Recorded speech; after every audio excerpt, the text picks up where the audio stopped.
Have you had a phone ring and you missed the call? Have you ever anticipated a phone call? From a job after an interview? From that girl that you dated last night? From that guy that took you out on a date? Anticipating answering the call. But you missed the call.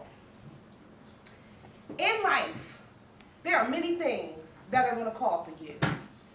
They're going to call for your attention. It's going to call for your wisdom. It's going to call for your understanding. Call, phone ringing, mindset ringing, people calling and reaching out to you. Have you prepared to answer the call? I remember when I first started in education, I had a passion for children. And my greatest passion was leadership. And I felt that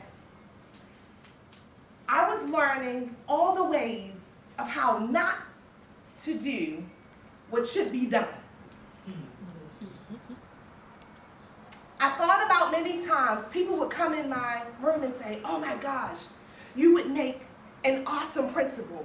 Oh my goodness, you should lead a school."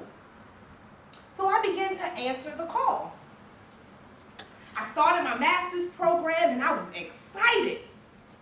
I got to my principal at the time. I said, "I need to do my internship with you.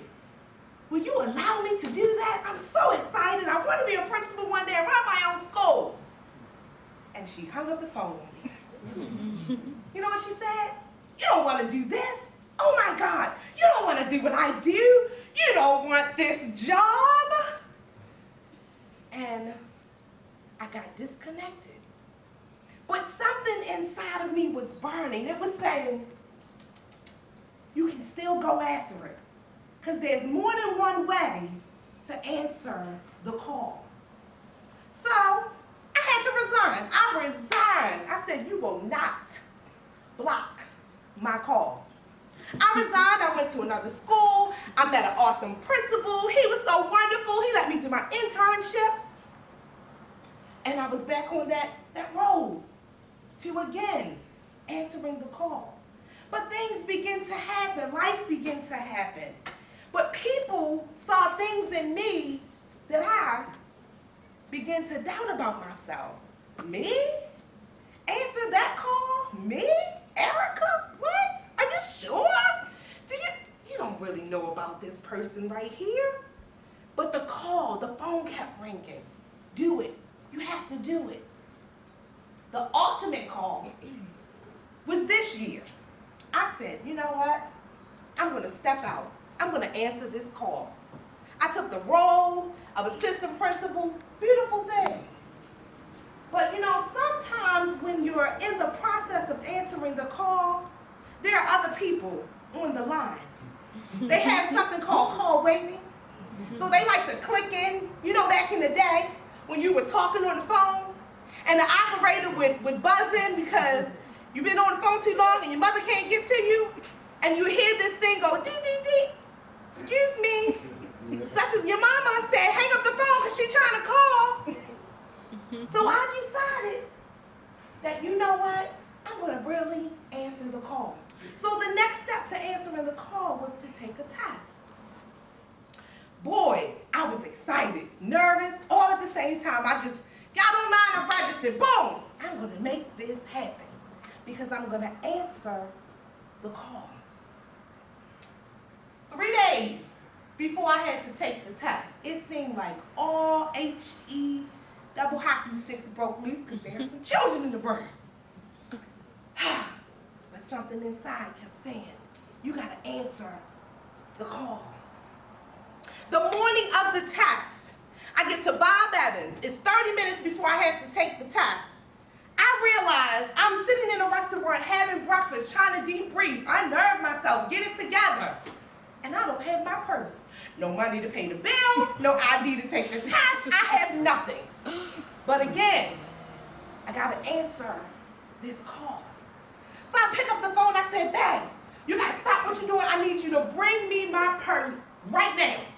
Not only pay this bill for my breakfast, I can't even get into my test. I could have left my Mac at Bob Evans and said, hey, can you just hold on to this? I promise you when I get off that test, I'll bring you your money. I couldn't even do that because I couldn't get into the test. But I had to answer the call.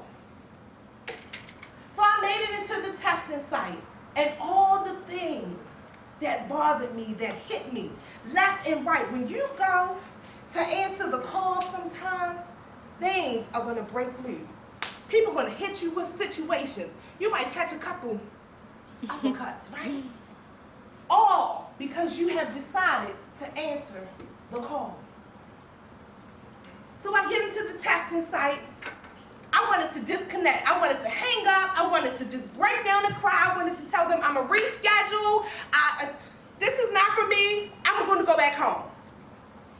But it was something burning that said, answer the call.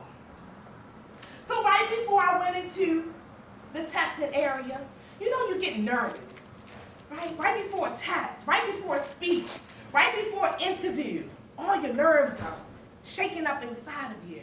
So I said to the young lady, I said, ma'am, I really need to use the bathroom. She said, oh, it's the bathroom right there. I said, man, he's been in there for 15 minutes. I need a bathroom, like right now.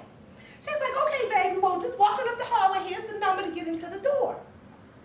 So I was able to answer my bathroom call, right? Because you know, you can't be holding that kind of stuff or some other things going to disconnect. So I went to the bathroom.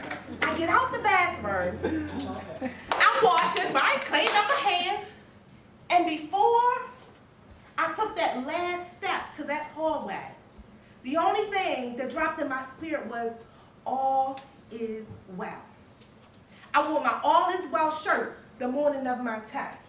Why? Because I had to have that one thing, that anchor that let me know that it was okay to answer this call. All the way from the bathroom back down the hallway, I just kept saying, all is well, Erika. All is well. All is well.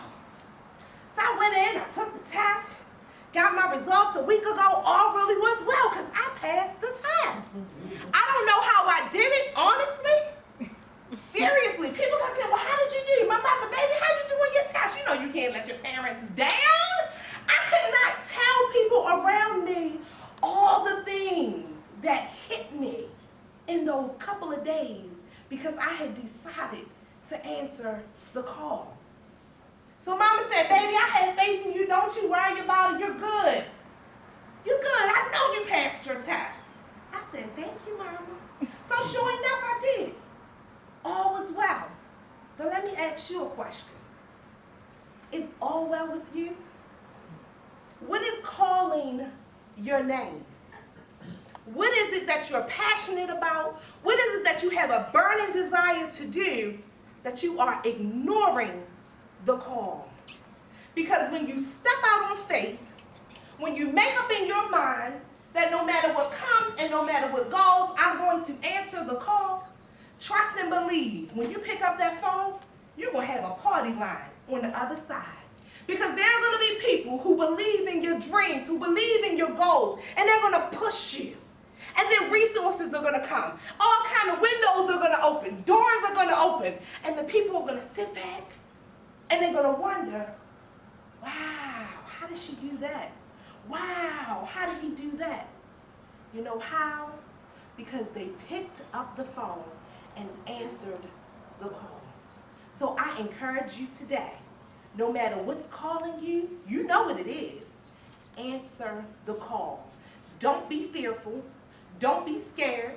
It's going to happen. Life happens to all of us. Answer the call.